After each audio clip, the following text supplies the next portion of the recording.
Good morning and welcome. It's a Tuesday morning, 13th of September, just in case you forgot. I'm Aya Makinde. Good morning and welcome. Good morning. Welcome to Sunrise Daily on Channels Television. I am Bukola Samuel Wemimo. And the women make a comeback. Good morning from Abuja. Maokwe Ogun Yusuf.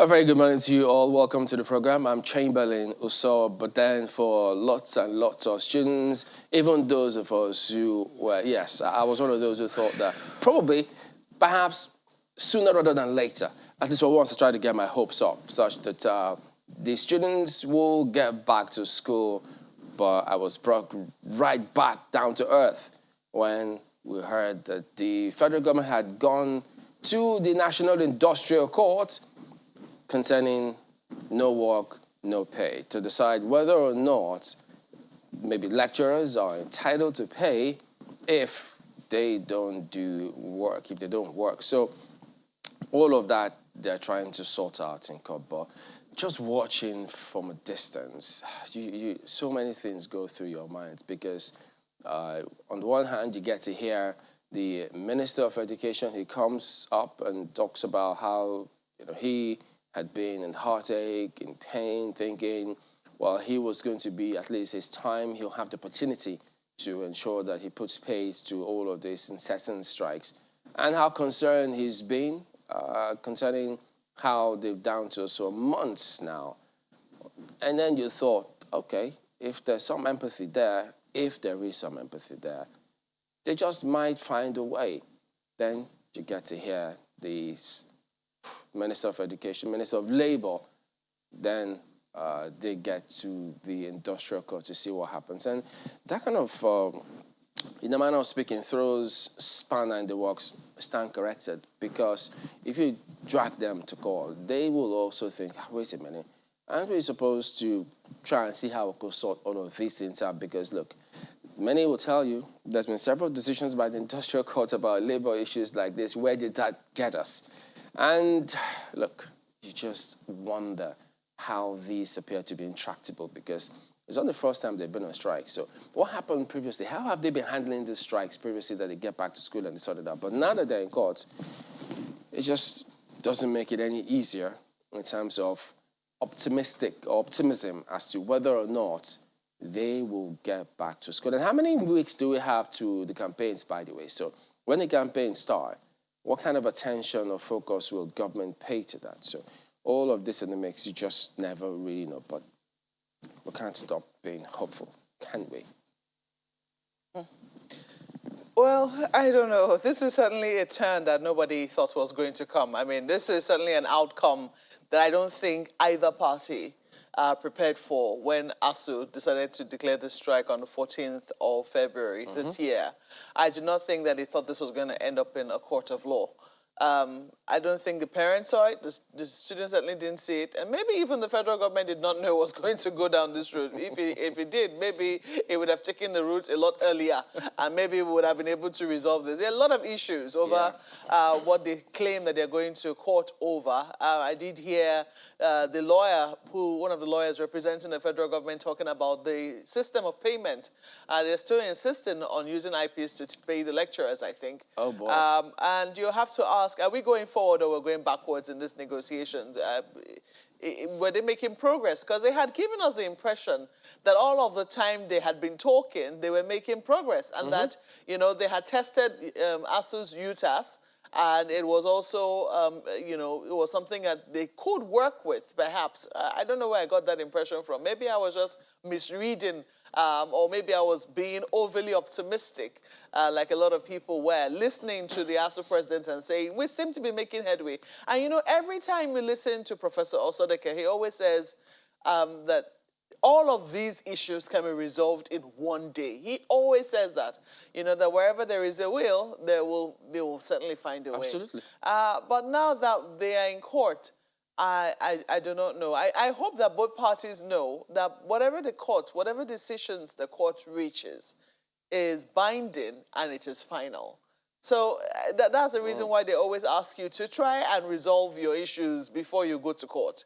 And there's also sometimes a court of arbitration, so that because a court forces parties to become hardliners. It is either you win or you lose. There is no halfway in between. There is no give and take.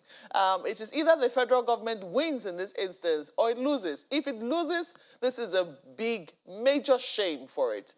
I do not know if they're really prepared to go down this route because it does look like ASU has a really good case. But, you know, who knows what the federal government is going to court for? I mean, there are some things that even to us who are watching, when you listen to no work, no pay, you have to ask ASU, really, did you want to get paid for all the months that you were not at work? We cannot continue like this. If for 9 months or how many months, I mean, we've seen so many labor unions go on strike for many months and still get paid, then it means that there is no incentive for workers to call off strikes.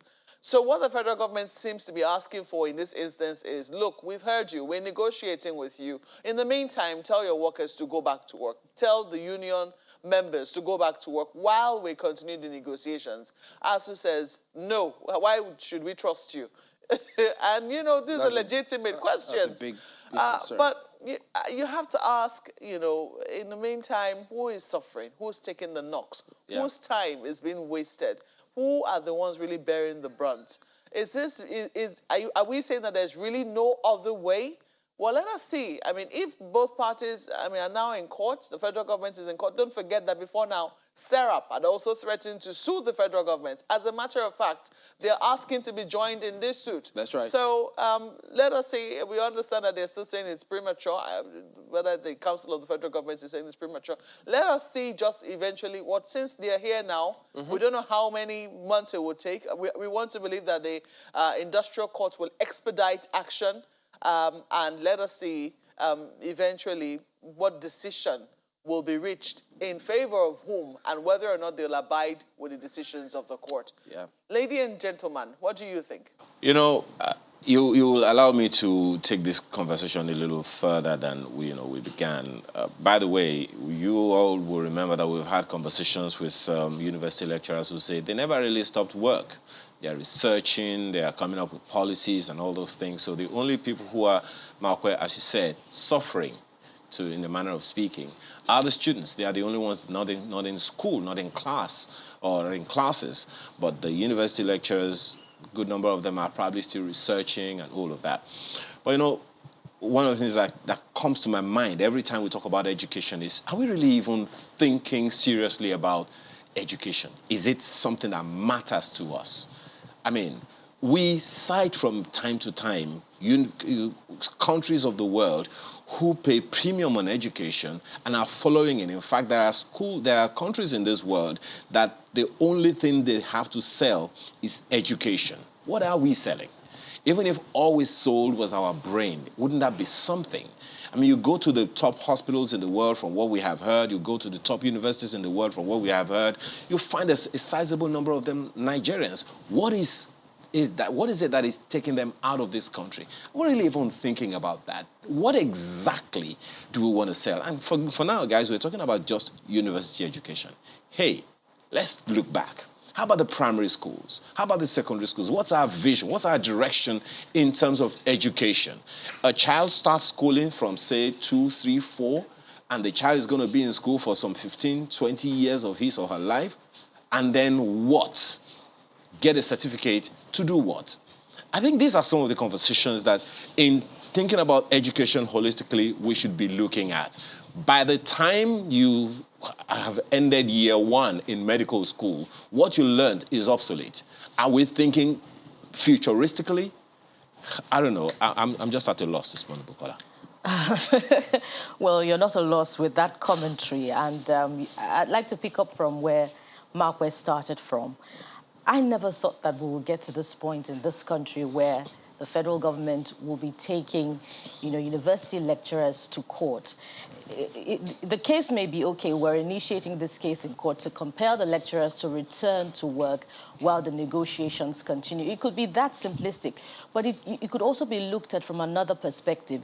It sounds more like the federal government is taking the lecturers to court over their inability, to carry out their responsibility. For crying out loud, an employer is responsible. An employer is responsible to an employee in terms of welfare, in terms of remuneration, in terms of conducive environment for learning, which is, speaking of which, we know we can go over the issues. Lecturers in this country earn under $1,000 per month. The laboratories are not working. As at last year, when I did some work on the University of Ife, a hostel where you should have 4 students have 12 students. They're supposed to have tools to work with in their laboratories, but they're compelled to pay for it because those laboratories are not functional. Projects that were supposed to have been executed are abandoned. In this same country, we have university students who go to the streams to fetch water. These are the issues that we're faced with. And I wonder if those who are in these negotiations are, up and close with these issues, are that concerned such that, they have a sense of urgency and that such issues must be tackled. But no, I was watching Marquez's program the other day, and, the resource person was saying that university lecturers should negotiate based on their own issues and not compare, university lecturers with National Assembly members in terms of their demand for their remuneration.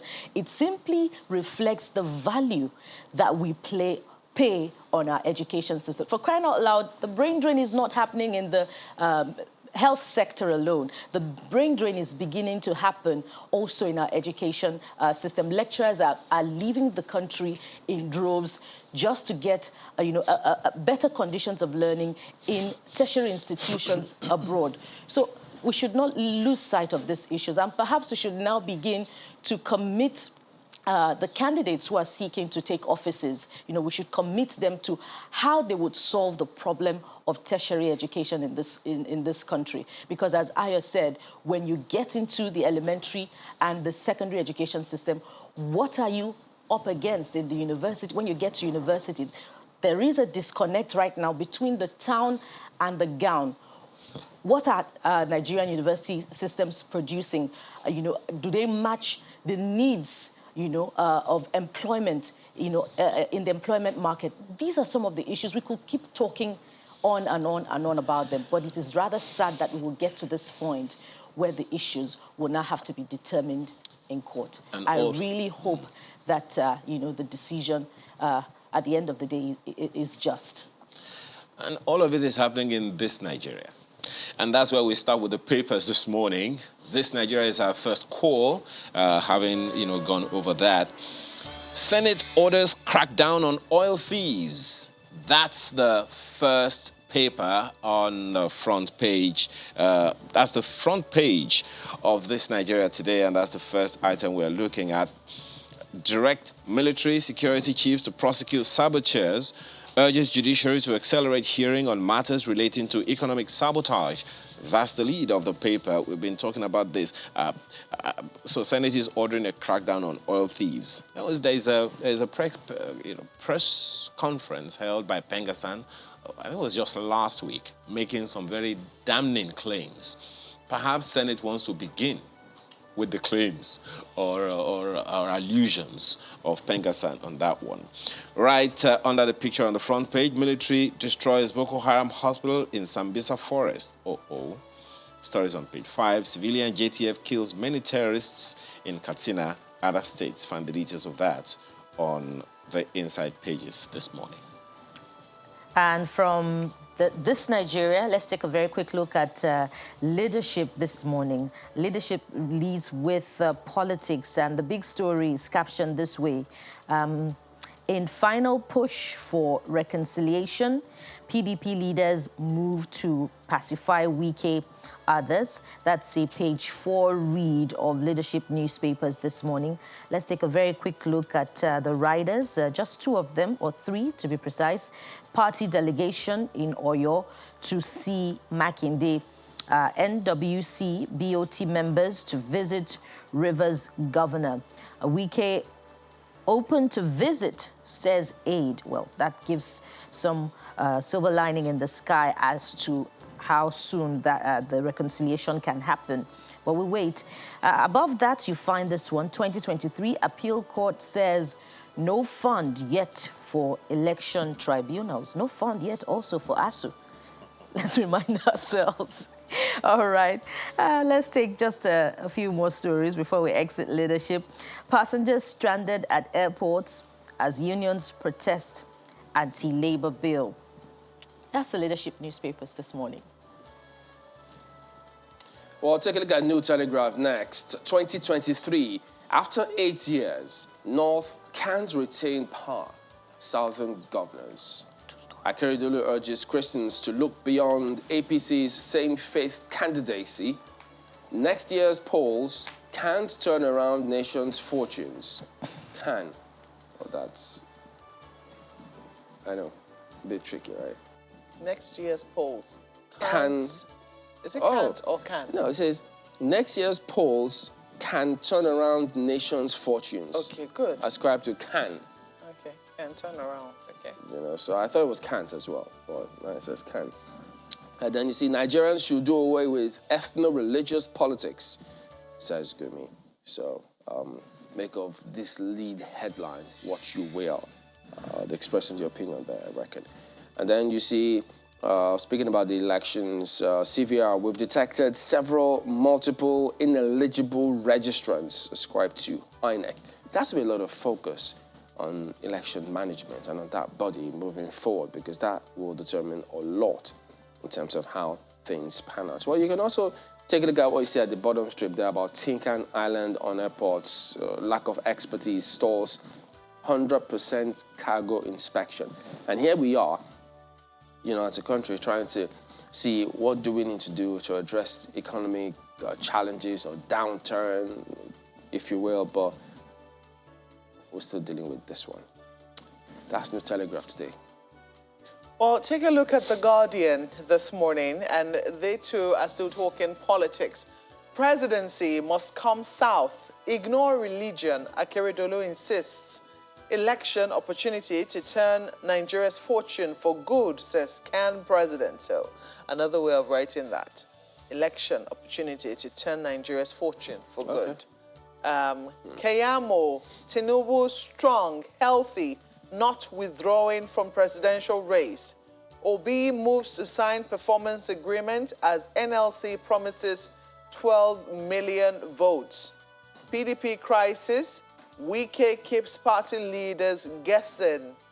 FRSC bans officers from piloting political convoy ahead of campaigns. So wherever it is you see that, you know that the person is on an illegal duty. So you can take a picture of her? Yes, and reports him or her to the authorities. Yep. So it's right here. FRSC bans officers from piloting political convoy ahead of campaigns.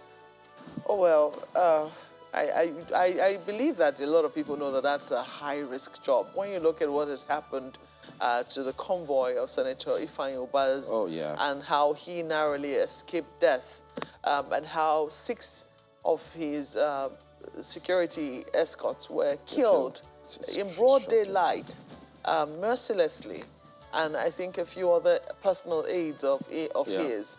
You know that that's a real high-risk job. It is something that the authorities, security agencies, the police, there needs to be like regular briefing, because they need to nip this on the board right now, such that no one who perhaps is watching that will get ideas when we get into campaigns proper. Yeah. You just don't want that to go any further than this already.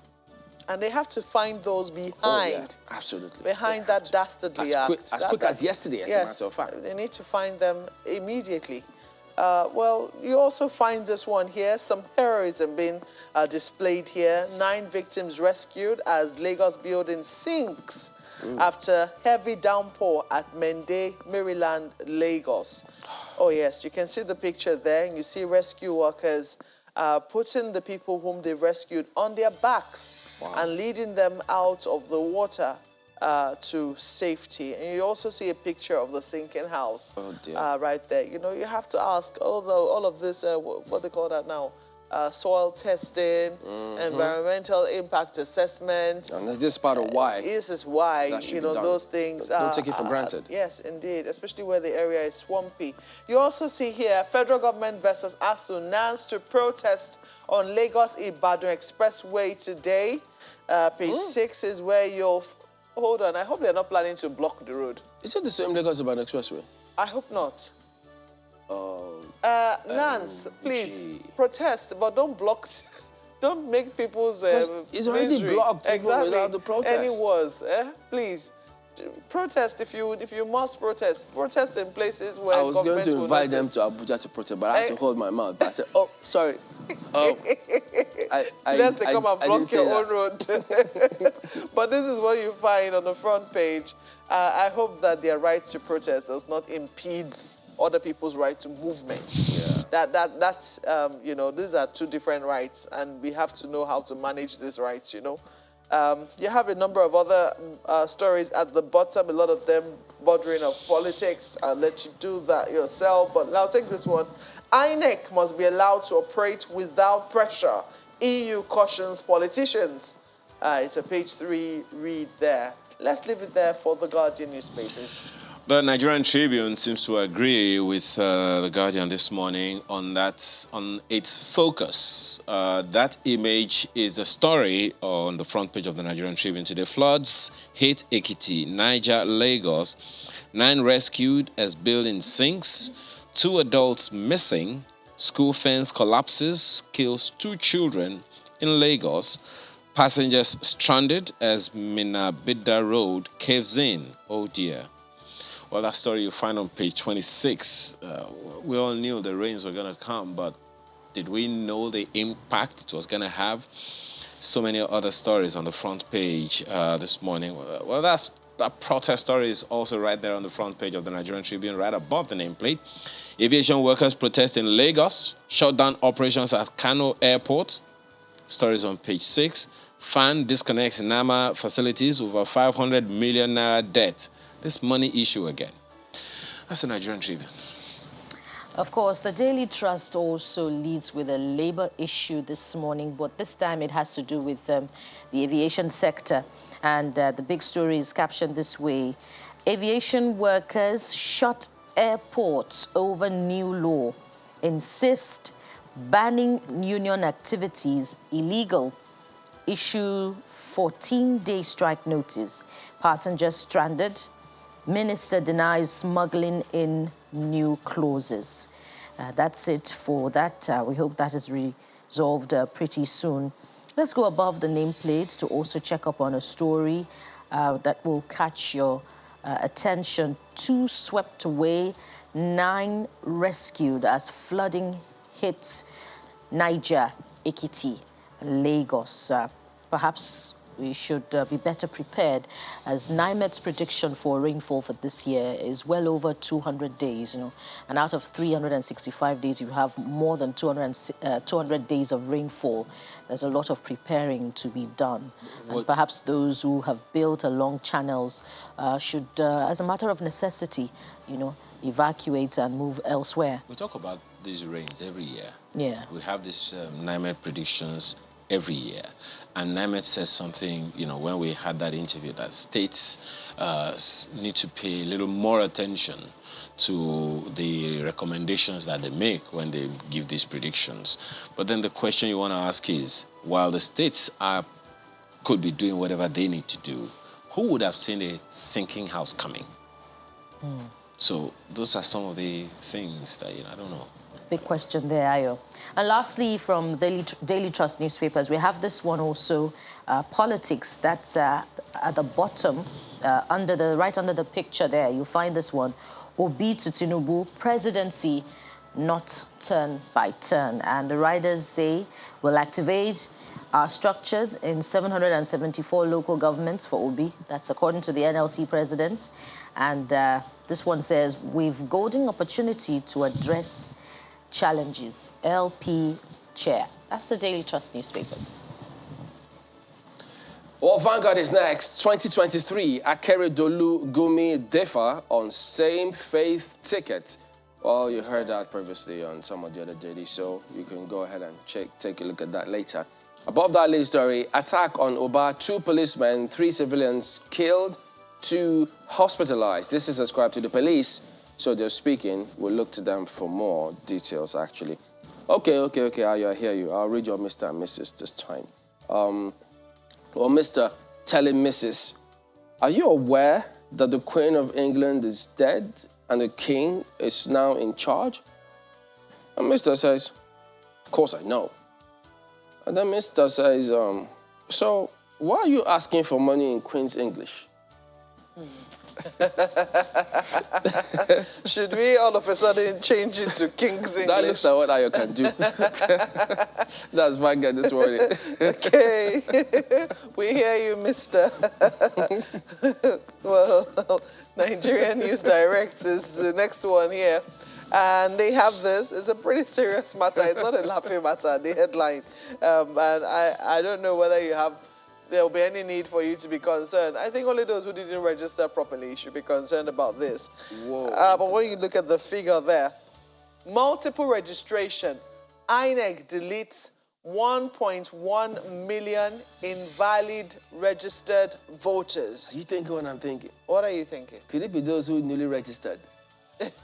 Well, and they know themselves. It says those who registered twice. Oh, if you boy. registered more than once, then the chances are very high. Because when you're in frenzy like that, Yes, this could have your happened. detail could be amongst those that will suffer an erasure. Oh, so, boy. yeah, I hope that, this might be just some cleaning out process. But we were warned, we were told that you shouldn't register more than once. If you already had details within INEC system, if you had a card previously, whether you picked it up, you didn't pick it up, INEC already had your detail. All you had to do is, go back and go and tell them, these are my details. Yeah. Anyways, that's, you'll be like crying over spilled milk now if you did that. This is what INEC has to do. It has to clean its register. So 1.1 million invalid registered voters is what you see there. You also have a number of other stories. Anti-labor law strike looms in aviation sector. So that is also something that we might want to keep an eye on. A law that has now been enacted or is about to be enacted. I'm not very certain about the position of that particular law, which gives the Minister of Aviation, a lot of powers, even powers to override a strike. Aviation workers are not having any of that. The story is on page 2 of News Direct. You might want to take a look at it and see just what it is about. But yeah, I hope that we do not add a strike to all that is already bedeviling the aviation sector. I hope not. That'll be sad. Well, let's leave it there for Nigerian News Direct. Well, I hope not as well, but to the first story you took on the front page of the Nigerian News Direct, if you're wondering that whether, you're one of those who have lost your voter register status, just go check. One of the things that I'm wondering, are we going to have a virtual register where we can check whether our names are there? There is something that's like that, voter.inecnigeria.com or something like that. You can just go, yes, that's it, voter.inecnigeria.com or .org, I'm not sure. So maybe you'll be able to put in some details and check whether or not you're it's still really sad. a validly registered Nigerian. Perhaps those who had registered before didn't know that all they were supposed to do was to update their registration, not register. Well, I'm sure they must have been told one way or the other. Hey, the Daily Times is the last of the papers we're looking at very, very quickly. 2023, I won't offer excuses as president, says Obi. Says responsibility of a leader is to solve problems, not give excuses. Berates FG for failing to resolve perennial industrial action by ASU. Number of other stories on its front page, but that's the much of the papers we can take this morning. We switch over right now to take the issues for the day one after the other when we return from this break. Please stay with us.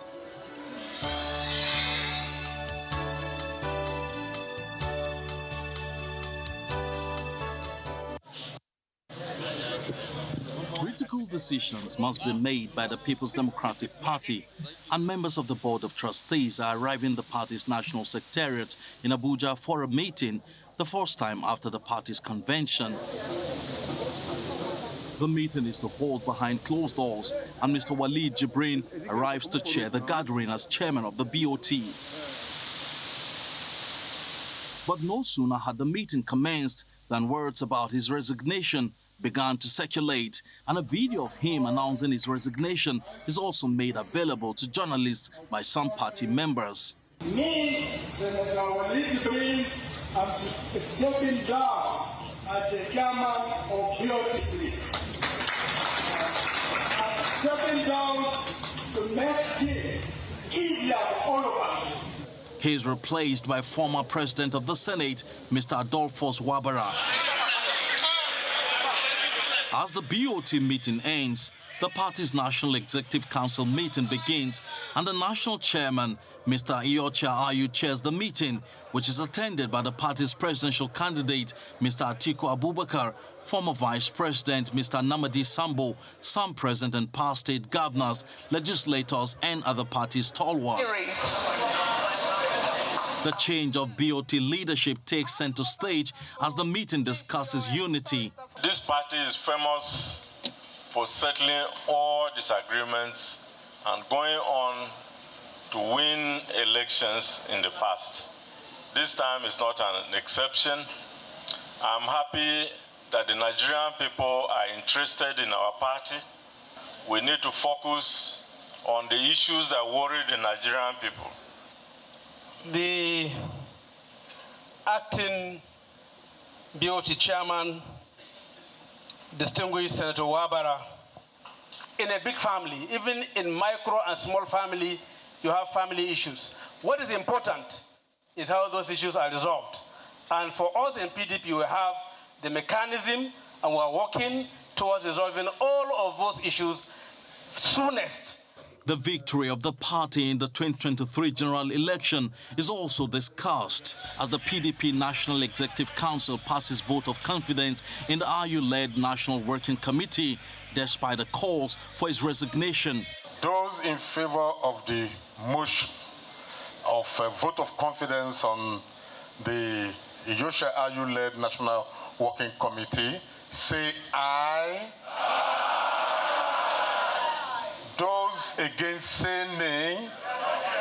The ayes have it.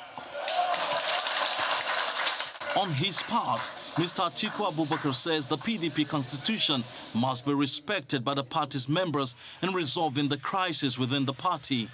As a political party, we have our constitution, we have our rules, we have our regulations.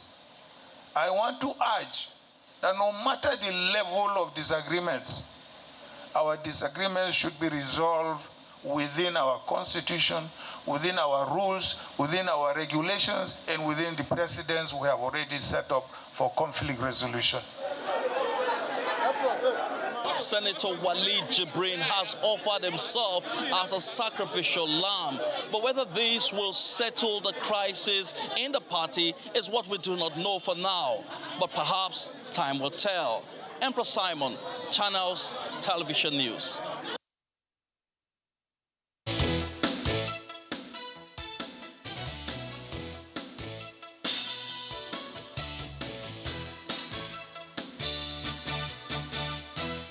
Back to Sunrise City. Well, yes, we're starting off on that note. And we're joined by Sam Ohuabonwa, who himself was a presidential aspirant for the People's Democratic Party. He joins us virtually from Houston. Good morning, and thank you for joining us today. Well, very good morning, actually, because it's really early where you are, and we appreciate you staying up to join us today on the program. Well, starting off with your party, this internal wrangling, crisis, rifts, however people describe it, that is going on or playing itself out, it doesn't appear as though it will be addressed before the campaign starts, sooner rather than later, because given the way things are panning out and how members of the party, they give this vibe that they may have just moved on, saying, look, whatever happens, happens. Is that the same reading that you get? Perhaps you could tell us, are we making a mountain out of a molehill about all of this in the first instance? No, well, thank you, Chamberlain, for inviting me, and good morning, Nigerians. Somebody said, I think it's the chairman of the party in the the footage you showed, Nigerians are interested in what is going on in a major party like PDP. because they know that the presidential candidate, the next president of Nigeria, is going to come out from PDP or any of the other parties, and PDP stands a good chance. There's an interest. They're not just waiting for us to come with the answer. They want to be involved even in designing the answer to the question. So, but the truth is that the party has internal issues which have basis for those issues to arise, because a political party is a conglomeration of people who hopefully subscribe to a common ideology or a common way of looking at national and international issues and how to solve the problems of the country. And then there are bound to be difficulties and challenges, especially in processes and procedures for getting things done. We know the story of what has caused the current dissonance in the party right now. I think that the party has finally come to grips and understanding of what the enormity of the problem is. I think at first we intended to downplay it. We thought it's something that we could, that could resolve itself. But from what you see happening, even from what you showed before the discussion started, the party seems to have woken up to the need not to allow this internal disagreement become a major albatross to its chances to winning the election. Because Nigeria is a disunited country, and Nigerians want some semblance of unity, even within political families, so as to give indication of our ability to manage diversity in the country. I think what I can see, the party leadership has woken up to it. All sorts of efforts are being made. People are traveling all over the country, trying to bring up this conflict resolution capacity I have cried for, that we should have unleashed much earlier than now. But this looks like a party that is learning, and therefore it's able to correct its mistakes and find its way to bring some unity or purpose, because if not, there are going to be more challenges ahead. I can see that the work to repair the damage has started, and if we remain committed, determined, and very fair to everybody involved, then I think we'll eventually get the problem resolved sooner than later. What do you say to those who are of the opinion that, well, the party wants people to believe that they've woken up and they've identified that something needs to be done by having the change in the leadership of the BOT chairmanship? They just thought that was not actually what was being asked. What was dominant out there is that the chairman had to go, such that several rearrangements will be done on that premise. But what they saw was something contrary, and as such, it never even really took off, let alone start the reconciliation at all. No, I don't think you're quite correct, Chamberlain, because if for those of us in the South who have complained that currently the party leadership seems to be tilted so much to the north, we always start with the BOT chairman, the chairman of the party, and the presidential candidate. Those are the three main positions that are being highlighted. So if one of them has been resolved, well, you can't say nothing has happened. Something has happened. Secondly, in political disputations... was the position of the BOT chairmanship one of the demands? I mean, it was one of the ones who were pointing attention that these leading party positions or positions of the party were occupied by one section of the country. The position of the BOT chairman was part of it, which is why the BOT chairman had spoken earlier on, and I took what I call an honorable position to set the ball rolling. It's not just saying, I like equity, I like fair play, but let me show an example. And I think it is. In political disputations, as I was saying, and in every other disagreement, there are about to be compromises. But the question is, if that compromise is done in goodwill and understanding or empathy to each side's view on an issue. We do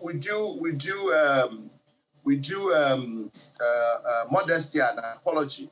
We're not speaking about just legal. It's not just a matter of legal issues. It's a matter of doing what we believe is right and justified to bring peace to your family. Yeah, but if you become what do you then say to, because some time ago we had a member of your party, they were of the opinion that, in fact they said categorically that the Southern Caucus walked out of the caucus meeting of the party, and only yesterday a group of other people were just trying to tell us that the Southern Caucus think that, well, since the party doesn't want to give us what we asked, we don't want to be part of what's happening moving forward, so you might as well go on. And they thought that that may have stalled the announcement of the campaign council of the party. What can you tell us about that? Yeah, as we speak now, and also it's in the news report, you'll have seen the National Working Committee members moving out of the Abuja. They're in states. You can see the appeal made by the chairman of the party to the new BOT acting chairman to do what he can to use his diplomatic talents and skills to try and bring greater unity. There are people who have better understanding of how to unify a divided house or how to resolve conflicts than the others. One thing I think I have seen, and I've been on this station earlier where I wasn't satisfied with the moves that were being made, that were a little bit tardy in confronting these internal wranglings. But seeing what is going on right now, members of NWC are flying around the states, members of BOT are moving around the states. I believe that we have come to a conclusion and understanding that this problem must be resolved where, in order not to continue to distract the party. And that's what I can see going on. There are still pockets of unhappiness. That is the way it will be. And that's why the discussions are going on until the main issues are resolved. If you're asking for sometimes they say shoot at the sun, maybe you get the moon. That's what goes in political negotiation. So, what you might be asking may not be what you get. What do you consider as, pardon me, what do you consider as the main issues? I think the main issue today is the imbalance in the political offices within the party. That is one issue. The second issue, the way Governor Nyesom Wike felt he's been treated in this walk up to this point. There are two issues. One is his own feeling, and being a very important member of the party, effective governor, and a force. I mean, we don't need to debate that. He has issues of what he thought went wrong with the choices of vice presidential candidate and so forth and so on. That is one issue. The second issue is what has happened where it looked as if all the key positions, leadership are in one section of the country, in this case, in the north. So those were the issues that PDP is a national party. It's not a party owned by one person. That's why it's perhaps different from some other parties. There is no proprietor in PDP. So we insist that that party must reflect the national color, diversity, demography, religion, all the divisions, because we understand that Nigeria is a conglomeration, a unity of diverse peoples and diverse nations. And PDP represents that. It's a national party. So if we now find that it wasn't what had appeared, didn't look like that, it was only natural that men of goodwill and men of conscience and who believe in the principle of the party should raise issues. And those issues were being raised by the Southern governor. If I could just pick your brain. Yeah. Again, if I could pick your brain on this one, because, I mean, we heard Chief Bode George also say that they wanted that change in the party leadership, chairmanship specifically.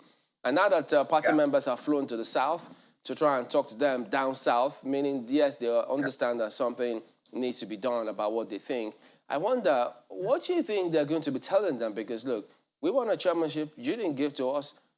What are you going to be telling us now? Because look, are you promising us something that perhaps if or when you win, because it's not sure, it's not a given, so more like promissory notes, would that be acceptable? Well, this is Chamberlain, you know, there are methods of getting things done. You might want to solve a problem, and if you solve it in an inappropriate manner, you cause more problems down the line. We're just a few months to the election, and even though the demand for the chairman to step down was based essentially by an alleged promise he made, and that's what I said, that I know Chairman Ayu to be a man of honor, and that if he did this, he should honorably resign. I was one of those who said so, if he did, because I have no first-hand information. However, the truth of the matter is that as at today, there are other constitutional issues, there are other limiting issues which could make a precipitate change in one way or the other a little bit more. The side effects may be much dangerous or harmful to the party than even what we're saying. So the party, in its wisdom, and to be sincere to you, you saw the number of people in the board of trustees, the number of people in the National Working Committee, the number of people in the National Executive Committee. These are very responsible Nigerians from all parts of the country, north, south, east, west.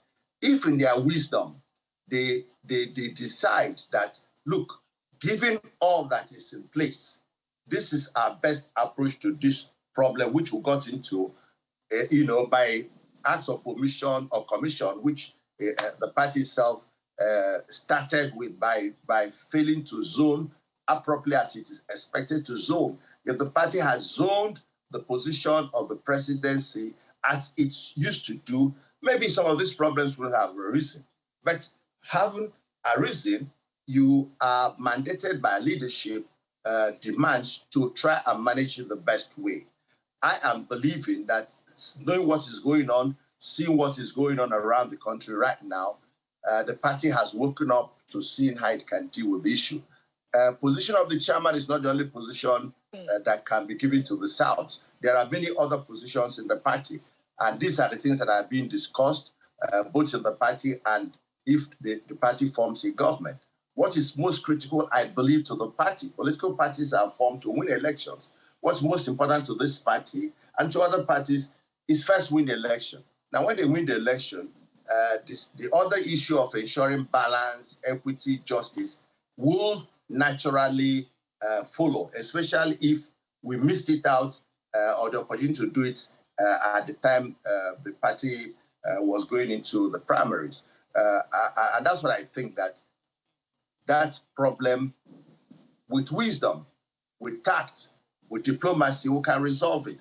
And when the people are talking to Makinde, talking to Wike, talking to Iguanya, and all the people, Southern PDP governors, I believe they are reasonable people, and I also believe that who are speaking with them are making them understand what limitations there are in offering one position or the other. And at the end of the day, what is most important, win the election and then solve Nigeria's problem, which is to enthrone a new Nigeria that will be a country that everybody will identify with, that everybody will find a place, which is symptomatic of what is going on now. And that's what democracy is all about. Speak your mind, protest. I just find it interesting. Yeah. Mazi, I find it interesting that, well, while your party is trying to solve these issues, you are away in the United States. Is there a reason why you are not also on the ground to try and see how, because you seem to want to pacify both sides. You see the need from the demands of the southern leaders, and you also see a show of trying to make sure that there is balance. You say that there's something that has been done, and I believe that if you were here, perhaps there would have been room to also, draw both parties together to reason. with wisdom, as you have said. I hate to really, to really poke nose, but I'm just interested as to why you're not exactly here right now. Is it that you've not been given the room, or there are other pressing matters which you just had to attend to? No, well, I've been in Nigeria. I just left about a week ago. So we've been working on this from behind the scenes. And even while I'm here, I'm able to talk to Nigerians through the channels platform.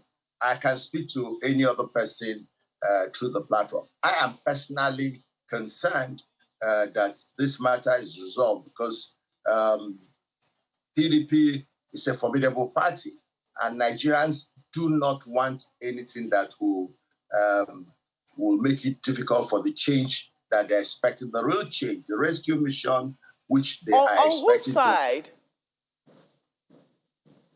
Mazi, on what side are you intervening on? I mean, you say you've spoken to a few people. Who precisely are you speaking with? And what are you telling them, for instance? I am intervening largely on the part of the party. I'm a leader.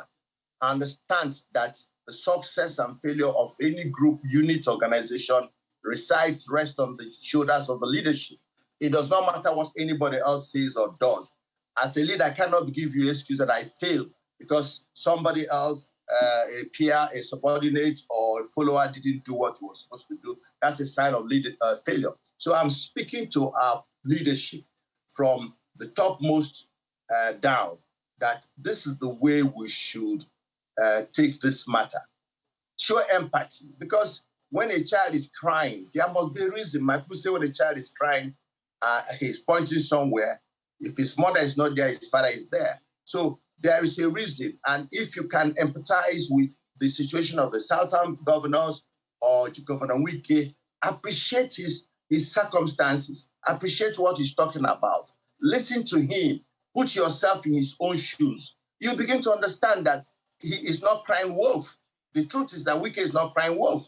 He is demanding justice. He's demanding equity. And that is right for him to do.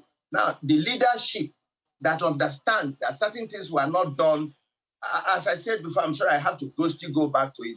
If things from the beginning were done in the right way, the party is going to do it. There's not that I wouldn't say there won't be any disagreement, but it won't be this way. Wike, why is everybody going to Wike? It shows that he has a moral right. He has a moral height in this matter. There is something that all of us understand that has been done wrongly. And that's why all the emissaries and missions are going to him. However, the moment we show empathy, understanding that we appreciate what you are saying, Governor Wike, and this is what we're doing to repair it, I believe, the problem will be solved. I don't think Wike is impossible to deal with. He has shown that he's a team player when the team is a reasonable team. I mean, all of us can't take things and just close our ears. So it is and I think our party leadership do it. Yeah, Mazi, Yes. for me, I'm concerned about the role of your candidate in all of this, particularly with regards to his commitment to being a unifier. That's one of the commitments he has made to Nigeria, that if elected, he would unify the country. But this crisis seems to be a test of his conflict resolution ability, and it seems to be unable to apply himself, over the period of time that this crisis has lasted. Does this speak to what he'll be able or unable to do if elected president, particularly with regards to unifying the country? Well, you have a point here. I mean, it's unreasonable to question that, and I can give it that to you. But what is good is that governing a nation, governing a country is not a one-man business, really. And that's why other people are intervening to assist him. Every one of us has our strengths. We have our weaknesses. We have where we have great skills and others where we may not have great skills. But nobody expects one president or one individual, whatever name you call him, to solve the national problems, all of them. The critical issue is to assemble the competent people with the right skills, talents, and experience, and disposition and vision to work with you. And when you have issues like this, you put on people who have those skills to do which I think is being done right now. There was delay, I admit that, and I stand on that. There was delay in harnessing all the resources the party has. I personally went to the party secretariat to speak to leaders in the party right back in June that we are letting things slip. This is not the way it ought to be done. Of course, some of our leaders were out of the country and so forth and so on. But what is important is that they have now gotten their hands, I believe, from what I can see, the flurry of activities, NEC meeting, PDP, Board of Trustees stepping down, promoting people. People are moving. That is what we ought to have done much earlier. But as I said, a party is like a living organism. We are learning.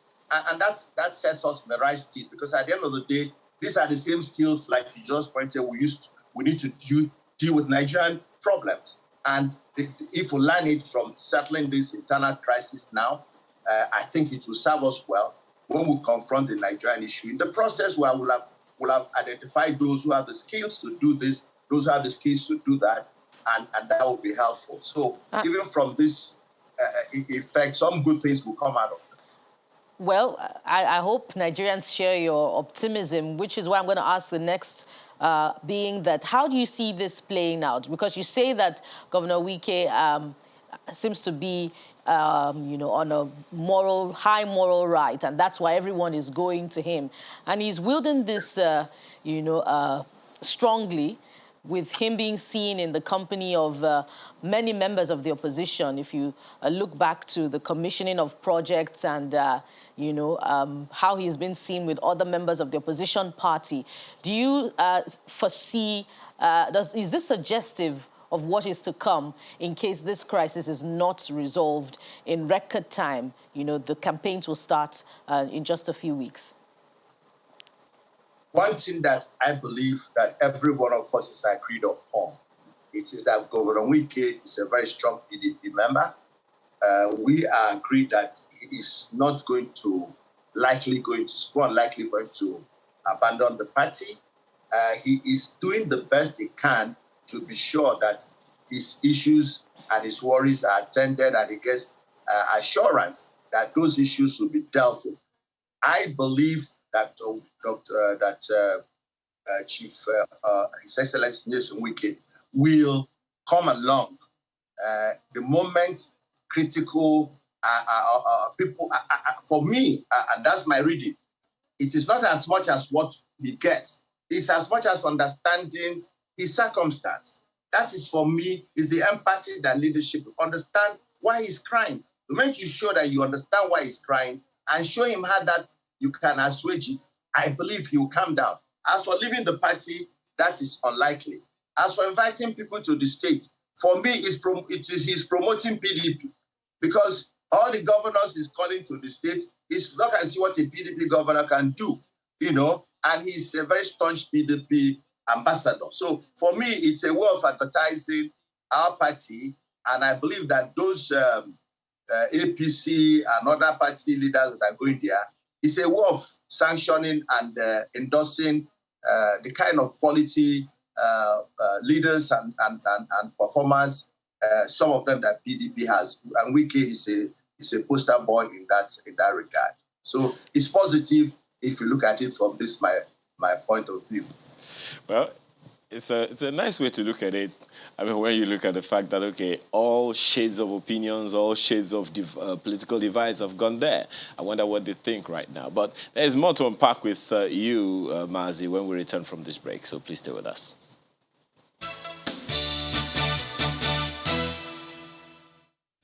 Thanks for staying with us. Mazi, one of the things that's bothered my mind about, all of this politicization and all, is the systems that run political parties.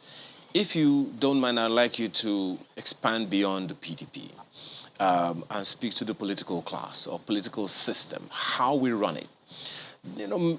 Irrespective of the political party, there are those who always talk about the structures that form the party, not just at the national level, but at the state levels as well. So there is, on the one hand, the issue of politics. Then there is the issue of governance. look forward to 2023. A good number of people believe by now we should be talking about the issues that matter to the country and not just the internal challenges that each of these political parties have. For instance, the PDP has been in power before for 16 straight years, and during those 16 years, the ASU, for instance, was on strike for about 10 or 12 times, between 10 and 12 times. And so one wonders then how the issues that concern Nigerians will be resolved as easily as it ought to when the political parties themselves are always having internal wranglings among themselves, which will invariably hinder or hamper true governance for which they are employed. Well, first, let me tell you, wranglings are not necessarily bad. Because when you have a group of people who just team and lead and to just fleece people, they share the booty, there's no wrangling. But anytime you see wrangling, know that there are some critical issues that are going to, because you don't bring your dirty linens to wash outside. It must be something cogent. So my point is that wrangling in political parties is not unusual. Secondly, there's wrangling everywhere. But it's just that gets more attention, and understandably that political parties are big organizations that affect every Nigerian. So wrangling per se is not bad, because if we all agree, then there's no progress. I can tell you that PDP will be a better party after this. I can tell you that it will be a better party after this crisis. We're going to resolve it. We have a new party. And that's why some of us are in politics. It is to bring the change.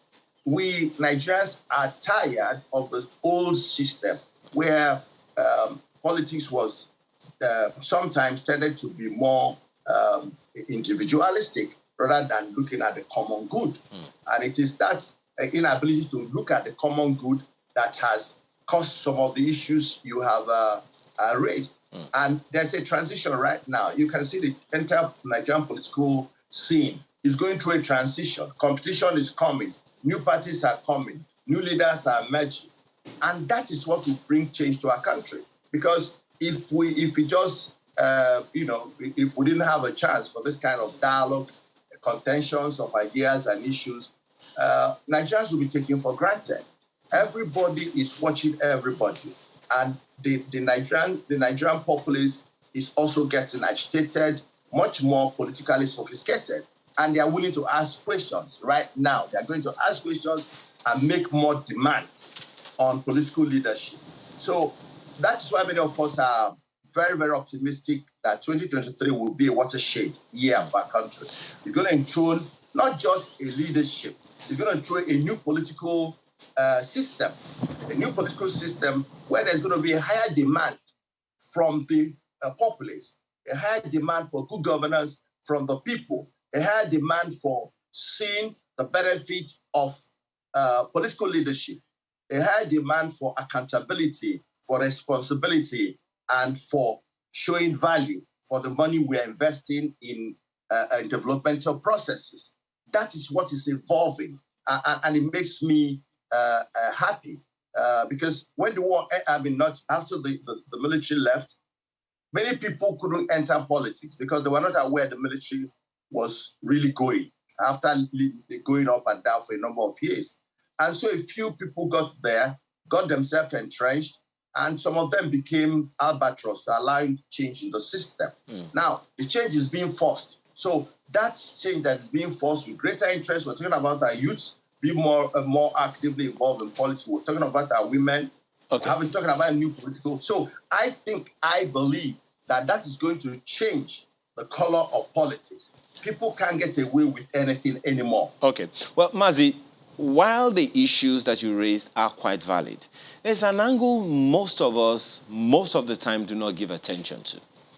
For instance, an election of a president into office is an election into at least 500 to 1,000 offices, because he selects the ministers, he selects the heads of departments, he selects the heads of agencies, especially the ones that are not statutory. The statutory ones, he has the permission to either, renew their terms or change them altogether. Now, that angle, while we're looking at the selection of just one president, there are so many other people that have to work with him. At least 500 to 1,000 other offices right under him. So in that regard, do you think, what should Nigerians be looking for in a leader? Because you talked about not just a leader, you talked about leadership. So it's a college of people. What are the things that Nigerians should be looking out for in a leader? I'd like you to speak as a nationalist, not just as a party man. For me, what the people of Nigeria are looking for first is a man who understands what leadership is all about. That leadership, political leadership in Nigeria of 23 is sacrifice. He must have a willingness to make the optimum sacrifice for the good of the nation. His own personal concerns and wishes and likes and dislikes should be the least that we should worry about. He should be worried about, how do I improve the quality of life of the people? The only reason there is a government is to improve the quality of life of citizens. So the president coming in 2023 must measure the quality of life of Nigerians. And every 6 months, every 1 year, tell us how much he has improved per capita GDP, how he has improved electricity consumption, how he has improved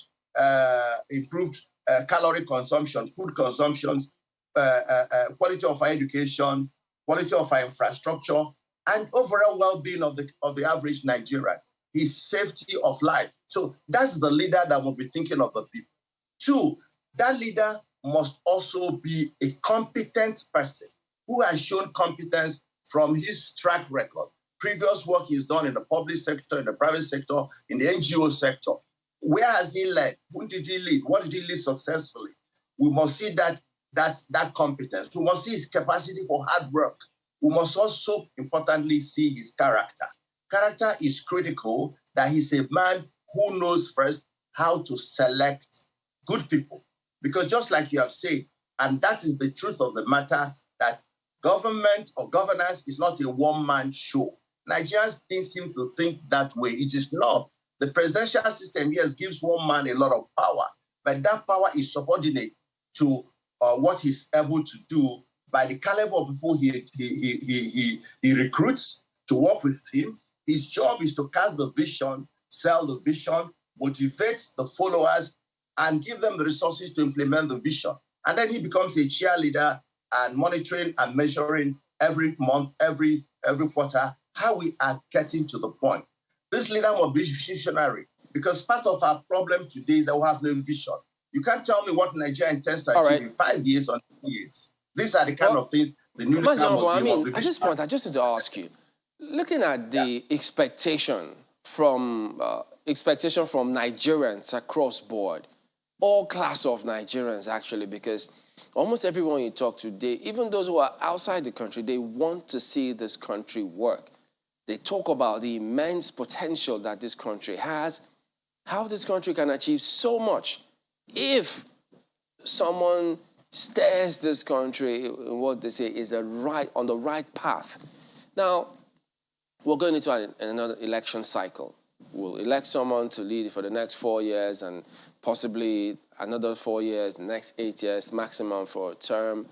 So whoever wins these elections as the president, for instance, do you actually think that given the way the country is structured, the governance structure, the current situation of the country, can that individual even meet half of the expectations of Nigerians? Will our lives be a lot better in any way whatsoever? Yeah, I think one major thing that has lacked in our leadership, and which I would press on my party if I have the opportunity to do, is to get Nigerians more involved in determining what happens to them. Our leadership all these years seem to be far from the people. They are governing the people from alien positions. Today, our security problems, for example, the issues of division in the country are issues that can be resolved much easily if we can have the humility to get the people together to discuss their problems. In most of the issues we're dealing with today, banditry, terrorism, whatever, stealing of oil, these are issues that come from the community. Why can't we sit down with the community one-on-one or in groups and understand their issues and make them give us what they want us to do for them? So that is what will help. Casting visions and saying you do 1 million things, they may not be what really the people are looking for. They have what is aching them, and if you do not know what is aching them, you may never be able to satisfy them. So ability to satisfy the people will depend on an agreement. There must be a congruence between what they want and what you want to give them. And both of you, the led and the leader, will agree on milestones. That's the way we can make some impact. Otherwise, it will be a crisis of met expectations. We'll see. We'll see what happens at the end of the day, how Nigerians respond when the die becomes cast, when they need to go out there and cast their ballot. But we do have to thank you very much indeed for staying up really early and talking to us today, Mr. Sam Ohaboma, the presidential aspirant for the People's Democratic Party. Thank you so much. God bless you. We will be back in a moment. Stay with us.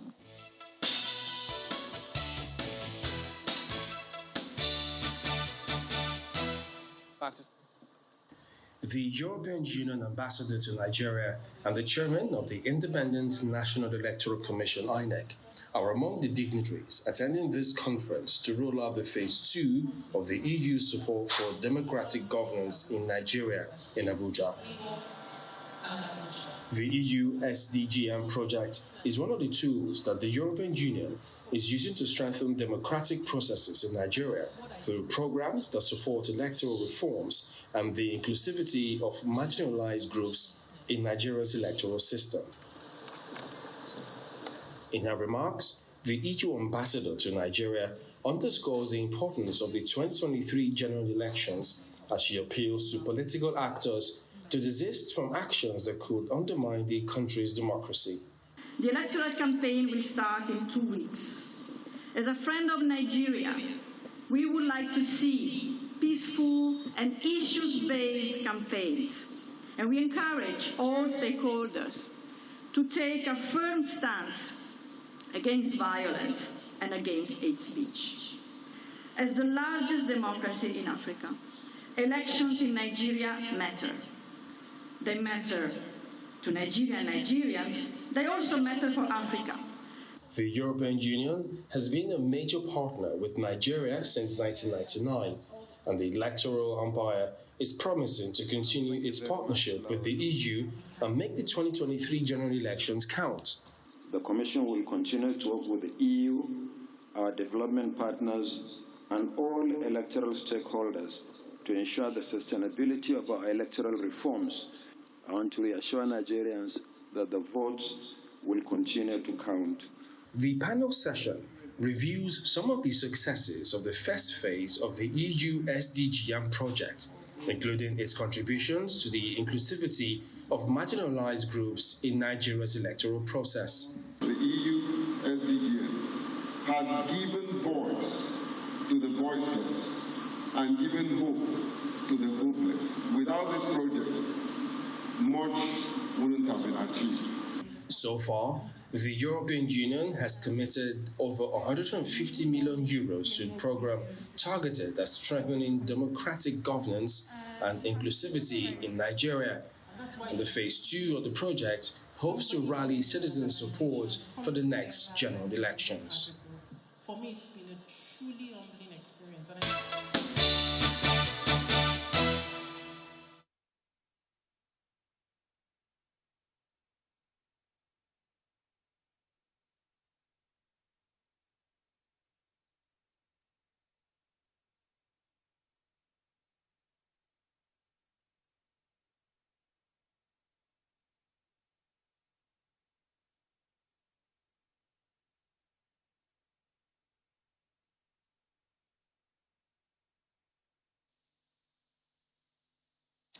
Welcome back to Sunrise Daily. Well, Mr. Clement Wanko joins us this morning. He's the Executive Director for PLAC. He was actually at that meeting, that session. Good morning. Thank you for coming on today on the program. Good morning, Chamberlain. Good morning, Mokbe. Good morning. Welcome. Thank you. Well, looking through this whole build-up to the elections, and there's a lot of expectations from different quarters, actually. Perhaps gleaning from that meeting, which you attended yesterday, if you could just tell us, what kind of reading do you get in terms of how these elections will play out, both first, if you will, from the perspective of those who are organizing it, what they put in place, and perhaps much later, those who will participate in terms of the electorate? I think what is very clear is that everyone is looking towards elections in 2023, and certainly the build-up is what you saw in the meeting yesterday. There are several other meetings. The Independent National Electoral Commission has already issued invitation to observers internationally, whether it's from the European Union, the United Kingdom, the US, Canada, across the world. Those invitations have gone out. And when you open up your process to invite internationals, it means that you know that you have to do the right things. The Commission has also, or is in the process of inviting domestic observers to participate in observing the election. So for me, I think that's really positive to see the openness and the willingness to invite observers from across the world to participate in the elections. And it means that you know that you are under watch already. And I think that when you look at the Electoral Act, it's quite clear in saying that no later than 360 days from the date appointed for an election, INEC needs to issue a notice of the election. INEC has already done that, and we saw that issued, and then because of the amendments to Electoral Act, that date was again officially restated. And the first elections would happen in February, and then the next election would happen in March of next year. So I think that what we are doing at this stage is seeing what the timelines are that INEC has set. It has put out a notice for elections. It has indicated when it intends to conclude and publish a voters register. Of course, it has taken in nominations from political parties and so on, not to say that political parties may not have a hitch. The Electoral Act is quite clear that you could still substitute a candidate in the event of withdrawal or death. So all of those timelines are clearly captured in the Electoral Act. And we're all following the process and hoping that INEC understands the importance and significance of the next elections. And from what we've seen so far, I mean, the number of people, the sheer number of people who came out to get registered was quite remarkable, especially towards the last minute. And the number of people that we have seen INEC declare at the end of the day as, I think, the total number of registered voters, I think about 84 million thereabout voters. But today, part of the headlines which we saw in the dailies, 1.1 million invalid registrations may be wiped out of that for multiple registration. I believe that INEC will still be running is it the AFIS or AFIX system, whereby they're using to clean the system. For those who are a little apprehensive about how this process could affect them, do you have any reassurances? I mean, for those people who maybe had a trouble or two trying to register in the very first instance. I think you're right. Of course, INEC appoints the system, which is the AV system that is able to verify the identity of persons who have registered. And when you apply that, and INEC has been doing that in the last 10 years, when you do that, you would find that it cleans out the voters register as best as possible. It's still not able to do it entirely correctly because we still have cases of multiple registration.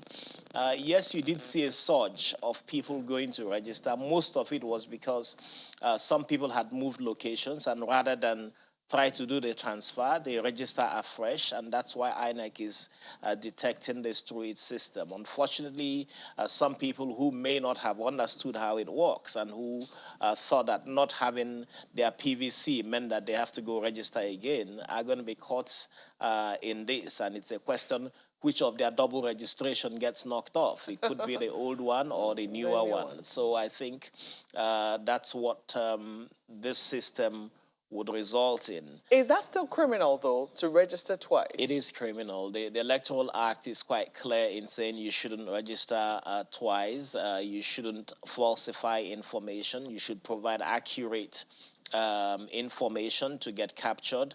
You should not be underage. All of these are stated very clearly in the Electoral Act, and that's why the conversation is also going on about the Electoral Offences Commission, because when you do have that commission in place, you are going to see that those who have registered double could be liable to arraignment and prosecution. So we were not even waiting for the elections. I mean, when you talk about electoral offenses, people always imagine that you have to wait till election time for us to record electoral offenses. So these are things that can actually be prosecuted even before an election cycle comes up, or maybe say before an election proper comes up. It's 365 days a year. Electoral offenses can be committed at any time. It includes the issue even of how much you contribute to a political party, how much a candidate spends for election, how much the political party spends for elections, information you provide regarding your candidature. All of these are issues that could actually be subject to prosecution. How much you contribute to a political party? How could that be an issue? Well, it's quite clear what the maximum is that a person can contribute to a political party. So when you do exceed that, and I have to look at the specific figures, but when you do exceed that, then you will be liable to arraignment and prosecution. That is interesting. That's news to me. What I have seen, what I have heard so far is the controversy that has been stirred. You do know that one of the candidates in the presidential elections was doing a tour of, the diaspora community, and there were talks as to what end they're not going to participate in the elections. Are you hoping to raise funds from there, et cetera, et cetera? And, that, for a number of people, that raised controversy as to whether or not the Electoral Act allows that. From what you know of the Electoral Act, are there any impediments that could stand in the way of people, Nigerians, of course, in the diaspora, who would like to donate to campaigns of whatever party they support here in Nigeria? Again, it's going to be subject to how much an individual can contribute to a political party's campaign. Secondly, there is a lacuna in terms of whether an individual candidate can raise funds from abroad or not, but it's quite clear about a political party, and it says that the political party shall not hold in its accounts monies contributed from abroad. It must submit it back to the commission. So there is a gap in terms of understanding how that operates. So as an individual candidate, I can accept money is coming from abroad, but not the party. The party cannot. The whole idea is to be sure that the parties are not representatives of interests from abroad. But again, the distinction between Nigerians and foreigners is also not very clear about this. But certainly if it's money coming from abroad, whether it's from Nigerians or non-Nigerians, and it's paid into the coffers of a political party, it'll be subject to regulatory control. But again, the whole idea that someone is raising money from abroad, you also have to look at the whole issue of money laundering and all of that. It becomes critical. So it's not very clear cut, and I think at the end of the day, it's a question that any political party raising monies from individuals abroad, whether Nigerians or not, would have to be very careful how to navigate the money regulatory laws that exist in the country. From some of the things that you have seen so far, I know that the EU has been saying that political parties should not be pressured by politicians.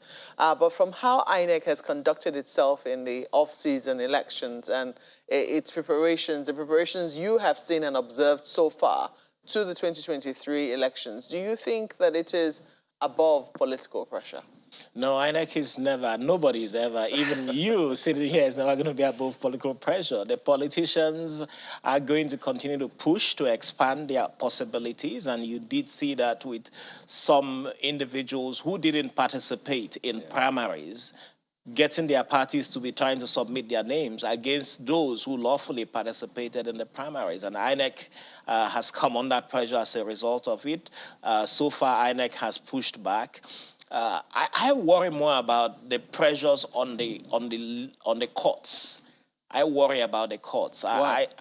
I think that the legal system, the court system, has to be better monitored to ensure that individual judges do not become themselves pawns in the play of politicians. And we've seen INEC say, look, we are supposed to monitor primaries. We have gone to these primaries. These are what we have seen. Okay. These are the reports from our officials. And we have seen how INEC has tried to comply with it. Okay. Pardon me. We need to go to a break. But not to worry. We'll come back and continue this conversation in just a moment. Join us again.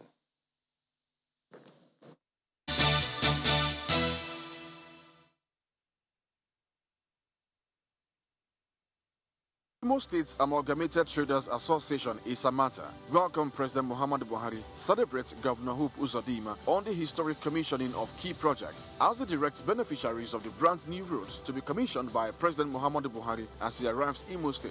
We the Traders Association celebrates our indefatigable, dynamic and focused Governor Senator Hope Uzodinma for his landmark projects. Since the Owerri to Olu Road was dualized with that of Owerri to Okigwe Road, we have been enjoying a boom in our businesses. Apart from accessing foodstuffs and other commodities with ease, the prices have also gone down. We thank our listening President, Muhammadu Buhari, for supporting our governor and the state in all our needs. Welcome, Mr. President, to Imo State. We celebrate you, Governor Hope Uzodinma. Emmanuel Ezeanoche, President, Isamata.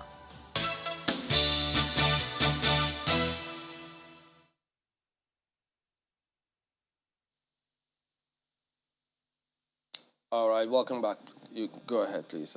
Pardon for that break. Yeah, no, so I think the bigger concern will be with the courts, to be sure that the courts are not manipulated by politicians. INEC has said, look, we went to the primaries, these are our observations, these are the report from our officials, and we are respecting that. But you have seen individuals using the courts to try to pressure a particular outcome, and that's really where the concern should be. And I think that the leadership of the judiciary needs to be very conscious about this, needs to set practice directions that make sure that you don't have the courts try to truncate what is a smooth process. On some of the points you made earlier about this offshore donations, as it were, but I think there's a case law that says in Nigeria it is the parties that contest elections, not individuals. If that's the case, how do we interpret all of this? Well, there are several cases, and you did see the Amechi case, of course, where Amechi did not particularly wasn't on the ballot, but then the Supreme Court gave its verdict on it, and we've seen a few other such cases. Bottom line, of course, is that you have also seen the case in Bayelsa, where it was quite clear that the candidate, or the court ruled that the candidate didn't qualify, and then awarded victory to another party. Yeah. So the contradictions in some ways play out. But the reality is, with respect to donations, you want to be quite sure that the parties do not warehouse money that may have the challenge that it tilts the election in an unfair manner. And some parties have more capacity than others to do that. Some parties may have more patronage than others to do that. When you see businesses get contracts from governments in power, are those businesses going to be paying back some of those monies into the coffers of political parties? And we did see that in the Second Republic, that it was a reason for conviction of even party officials when the military seized power in 1983. You know, I did ask what you see playing out, but if you could extend that to looking at how the registration has gone, lots of young people now between 18 and 34 seems to be the highest in that register who can determine how these elections pan out. So, but there are those who think Well, for that particular group or block of people, actually, you may not have even 50 or 60% of them come out to vote on that day. So from what you've seen over the years, and particularly now, what do you see happening with that figure of registered voters and the demography of those who have registered? I think you put the word right out, which is demography. And in terms of the experiences we have seen in this country, we have seen the older people being more conscious of the politics, older people, and then you also talk about women in that divide of demography, being much more out there, been much more committed to standing on the queue, waiting and voting. The recent urge at this time is for younger people to get off the streets playing football, get off the social media, and come out on voting day to come out and vote. And if that happens, then I think it could be really significant for elections. I think young people are coming out of school. They're beginning to see that they can't find jobs. The country has an incredible migration rate at this time. Lots of young people are leaving the country. And people are asking, why is this country in this level of deterioration? So the hope is that people get out of their homes, get off social media, get out and be prepared to be patient and wait and vote.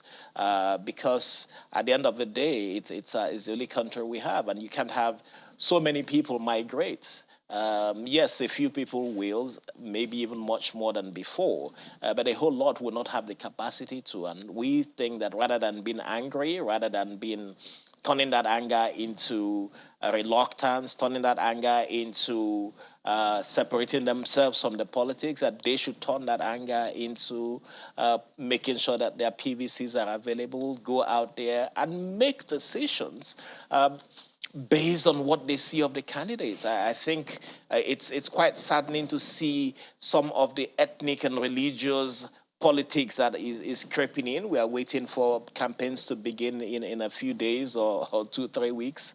But we want to see that the issues are what is driving people's decisions to vote, rather than ethnicity, rather than religion, rather than whatever it is that affects people's thoughts. You know, there's this matter of INEC, the nominees that have been sent to the National Assembly by the president. Much as you've heard the minister say, look, the president cannot just withdraw those names based on what perhaps may have been out there in the public domain or media at that. The National Assembly or the lawmakers who the list is before have a decision to make. So he suggests that let them make that decision. How should we internalize that? I think the minister is wrong. I think the president was wrong to have made nominations that had questions about the impartiality and non-partisanship of those nominated. I do know that from the Southeast, for instance, a particular governor in the Southeast produced the names and recommendations that were sent to the president of recs from most of the Southeast states. I think the president should have been more circumspect. I think that the president needs to understand that the Electoral Commission that was in place in 2015 when he was elected had less, in fact, almost no accusation of partisanship. And what we have seen since the president started making nominations into INEC has been a preponderance of people who have been questioned about their non-partisanship.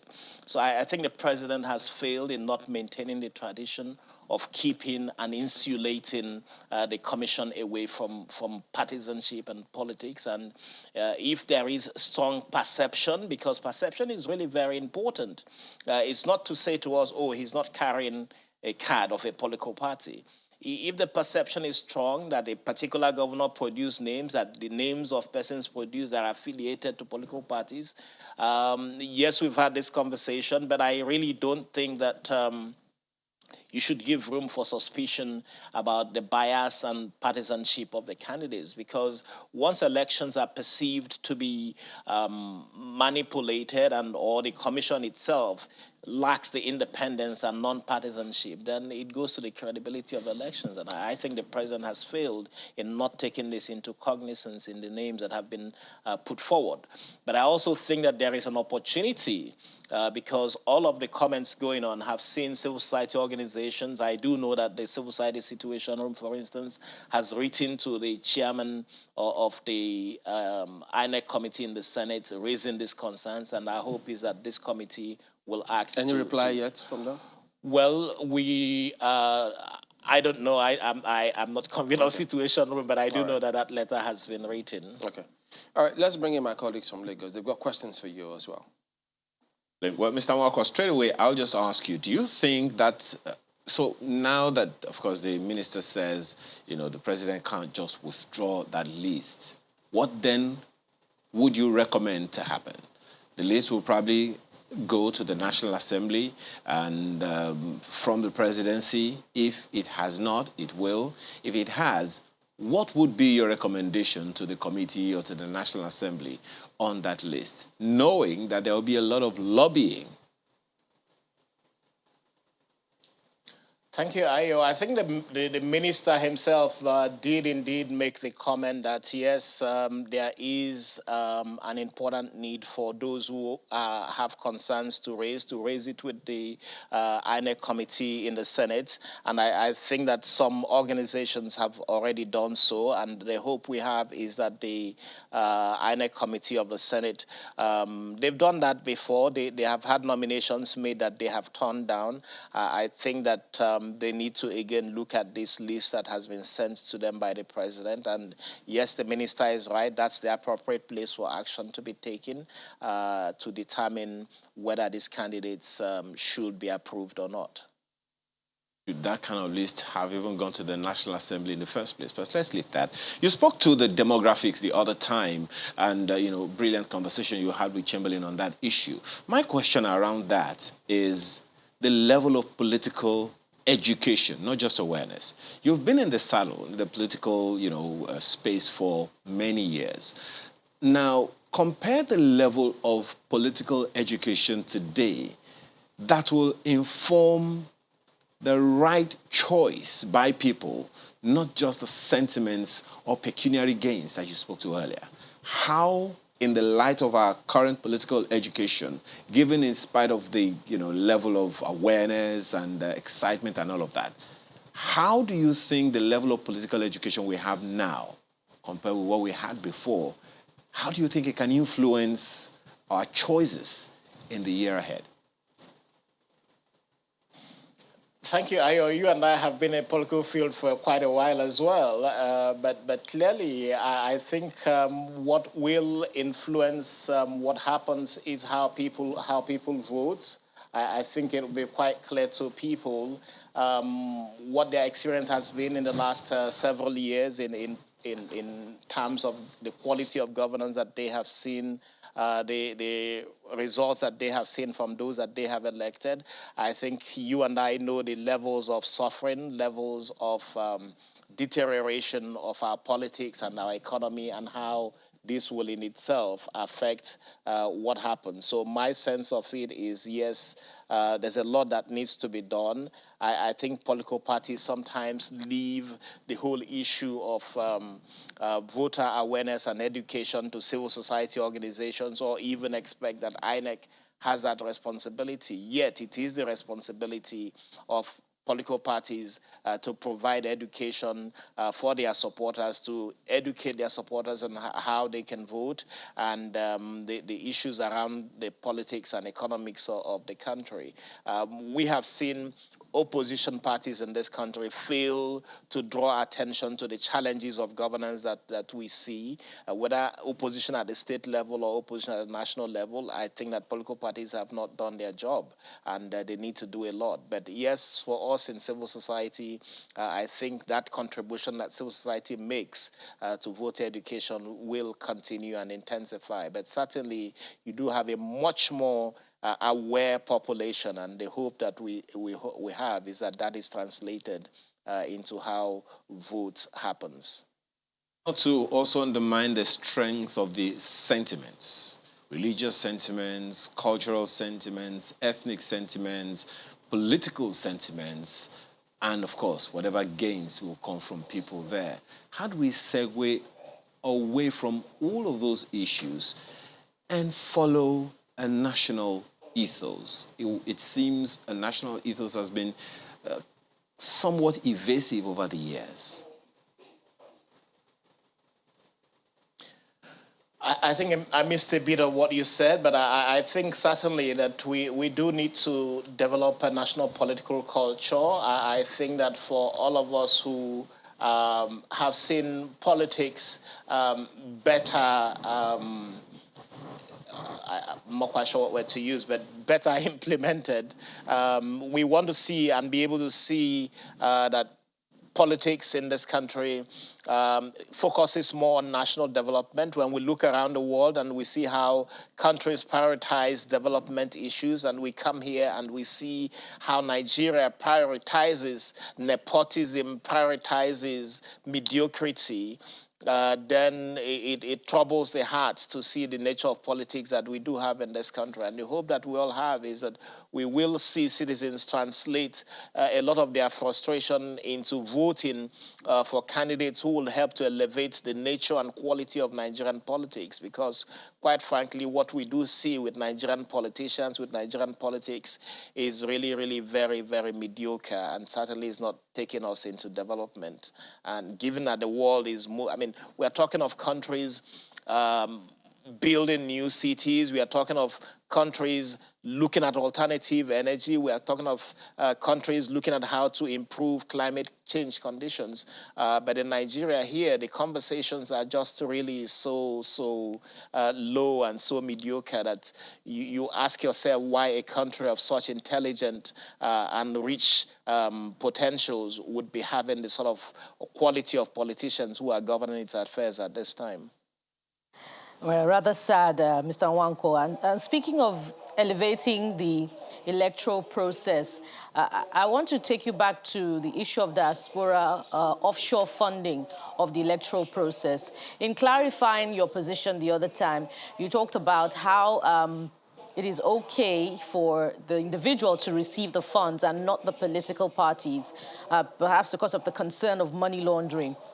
But doesn't it fly in the face of reason? Because the same political party that could be involved in money laundering, the individual too could also be receiving the funds, to perpetrate money laundering. So in this regard, don't you think that the law flies in the face of reason?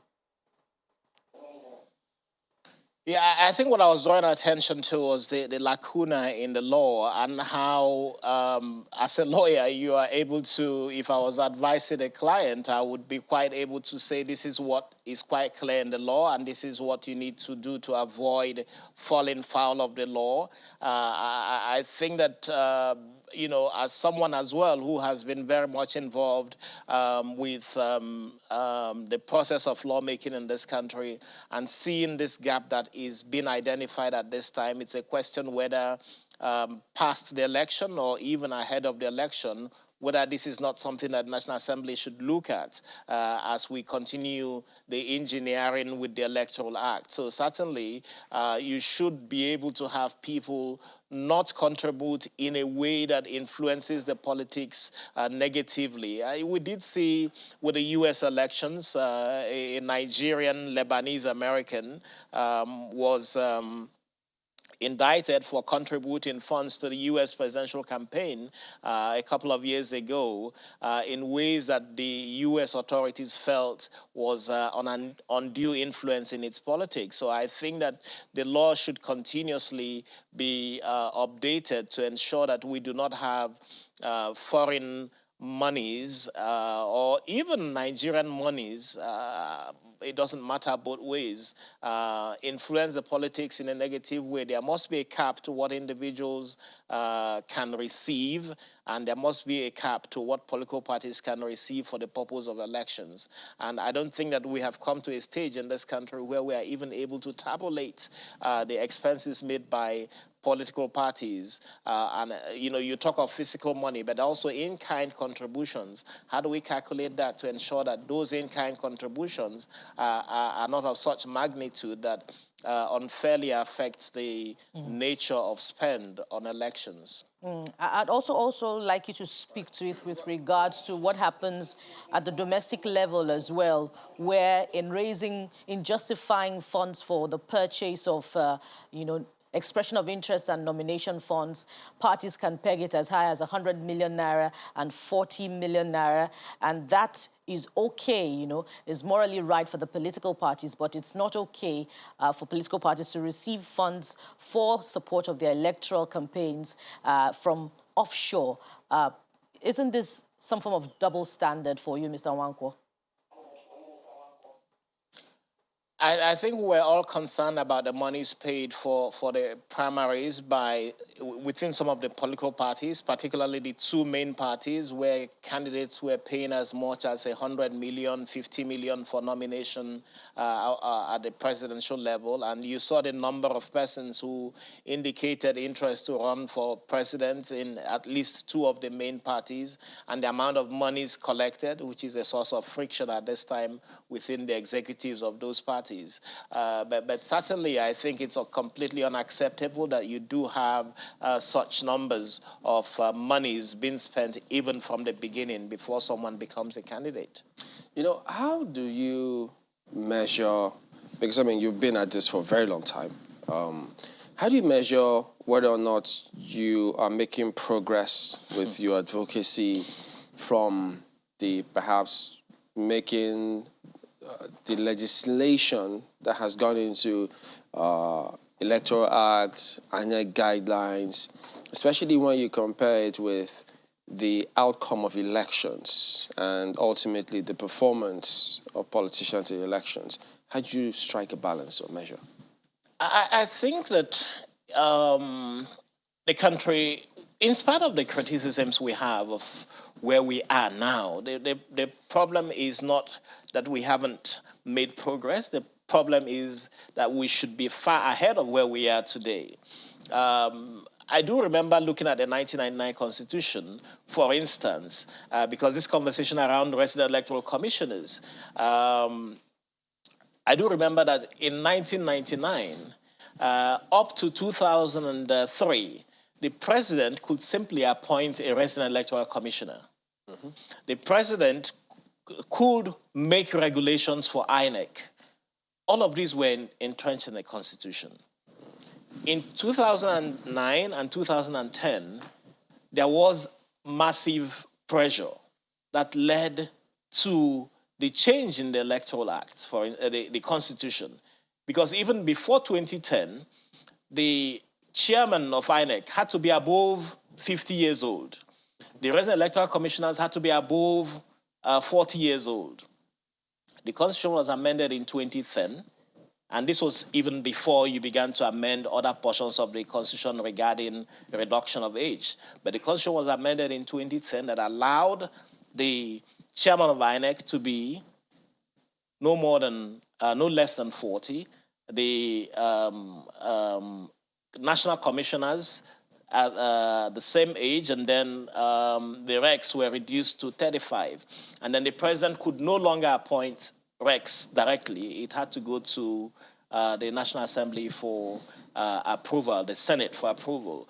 So if you see what has happened from then to now, and then, of course, you had subsequently the reduction of ages for National Assembly seats and so on. This was in 2015 or so. So you've seen all of that progress come. And you have also seen, in 2006, there was an Electoral Act. In 2010, there was an Electoral Act that was made that specifically said that voting, electronic voting, is prohibited. This was amended. So we've seen quite some developments. We now see that, yes, INEC can decide on method of voting. It can decide on electronic voting. It can decide on use of technology and so on. So there's been so much progress. But again, the progress in terms of law, has it matched the progress in terms of political behavior? I think that that's where the challenge is. And I would say that our politicians have failed this country incredibly. I think that the absolute use of power by those in office has weakened our democracy. In countries, in Kenya just conducted elections. Yeah. The president and his vice were at each other's throats.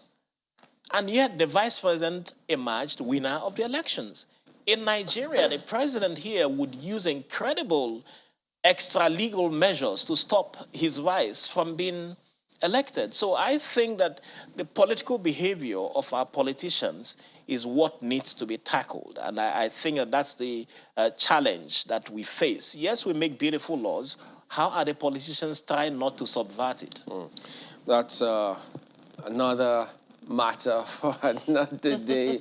And it's a huge one at that, because someday someone was telling me that, look, they like to see a scenario in the future where we will need to be able to vote from wherever we are, such that we'll completely eliminate how we all need to gather, start collating results and wait for hours before results are announced. And so they like to see that. And perhaps when that happens, you won't have politicians who think they can perhaps wield the magic wand and ensure that results go their way, hook, line, and sinker, or by hook or crook. But whichever way it goes, it's something we'll keep focusing on. But let me just add to that observation. We also want to see a day where you can get up in the morning, go out, vote, go back to work, without the office, the offices being shut, without the country closing down. Why do you want to take away our public holidays? Without soldiers and military. African countries do it here. I was in Ghana. They had elections. Very easily. They went back to work as soon as you voted. It's a big deal here, whereas it shouldn't, because it's a huge economy. But anyway, as you say, it's something I will focus on in the days ahead. But I want to thank you very much indeed, and good to see you, Mr. Clement Wanko, Executive Director for PLAC. We've got some messages coming through anyway. So, Indeed. This one is from Odion Thompson, who says, when an individual receives funds for a political party, my view is that it runs foul of the law, as the ultimate beneficiary of the funds is the political party. The root of the funds is not critical as a beneficiary of such funds. Okay. How about Duke? He says, we are concentrating so much on the symptoms and ignoring the cause of Nigeria's woes. It's not lack of political will, but rather deliberate, extractive, he puts that in caps, extractive political institutions which will continue as we deride those who advocate change of baton from current leaders. What's a baton? Okay. And we have Timothy Aiko commenting on PDP internal feud. He says, the PDP made an initial mistake of not insisting on appropriate zoning of the presidency to the south. The North is legitimately entitled to the chairmanship position, as Chief Secondus just left the position. Hence, legally, it is inappropriate to insist on taking the chairmanship to the south. Dr. Ayu should definitely not be made a scapegoat in the imbroglio. I wonder what a PDP chieftain would say to that. Well, in all of this, I picked the word zoning. Let the politicians zone wealth to the Nigerian people. That's the show today. Thank you so much for watching. Have a wonderful rest of your day. I'm Ayo Makinde. Indeed. Thank you so much for sharing your day with us. Yeah. I am Bukola Samuel Wemimo. I'm not going to use a very interesting thought there, Ayo. What are you thinking? Just so well to... Oh, sorry. Thank you for watching. I'm Chamberlain, so I will see you next time.